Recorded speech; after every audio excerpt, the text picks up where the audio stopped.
Hello and welcome back to my channel. My name is Bunny Cakes, and if you're new here, welcome to my channel for the first time. Today I am going to be talking about how I did in the FinishAthon, which ended on Sunday. Now I had several books planned to read, so I had high hopes because I've got some books that have been on my TBR for absolutely forever, it seems like. I finished exactly one of the books. I finished The Last Time I Lied by Riley Sager.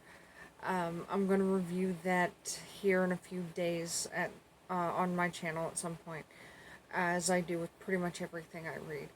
I did make some progress on my audiobooks. I made about 10% progress on each of those, so I at least got a little bit further.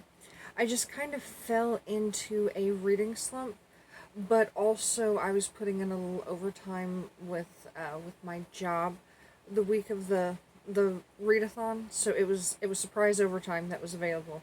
So I ended up devoting more time to working and sleeping than I did reading, but I did finish at least one book, so I'm counting it as successful. I had a really good time with the readathon, even though I didn't give it a whole lot of focus. I think it would be really cool. I don't know if they plan to do this because my participation didn't really venture beyond just reading books and setting a TBR. I hope that this becomes a regular thing.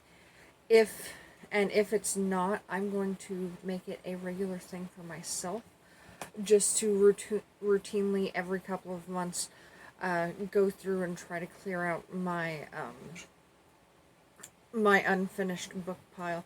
I don't typically like to leave unfinished books, but sometimes due to deadlines and other obligations that I have with ARCs now, sometimes that happens, and sometimes it's not that I don't like a book enough to DNF it, it's just I get distracted by other pretty books that I need to read, or by other deadlines, like, you know, when you make a random trip to the library and you buy a pile of books and then you realize, oh crap, I've had these books for like a month and a half and I can't extend my hold time anymore, so I need to put everything down and finish these books, or not read them at all, or at least finish them, or whatever.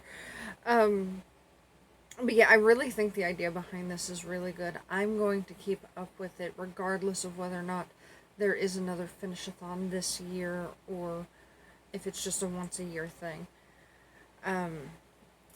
Because that's something I need to do now that I didn't used to have to do as a reader.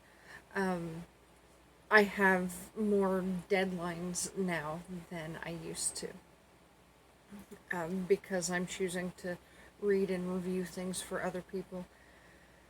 And I think it's fun, and also I think it helps relieve some of my reading anxiety, if that makes sense. I think part of what was hitting my hitting into my reading slumps these most recent times, other than, you know, just working more, was the overwhelming pressure that I would get because I have so many books that I started and I never finished. And I've mentioned on here before that I used to have that little pseudo fear phobia thing about not finishing books because of that episode that I watched of Are You Afraid of the Dark when I was a kid. Which reminds me, I totally need to go and finish watching the reboot of that came out a year or two ago. Random side, shiny thing, squirrel.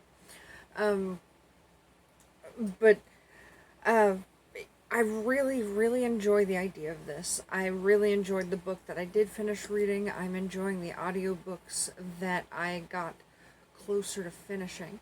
So, yeah, I'm going to continue to do this, have my own FinishAthons, even when there's not a real FinishAthon going on. So as usual, my readathon vlogs are typically very short videos, and especially because I only read one book, I don't really have a lot to talk about. So thank you so much for watching, and I hope you have a great rest of your day. Bye-bye.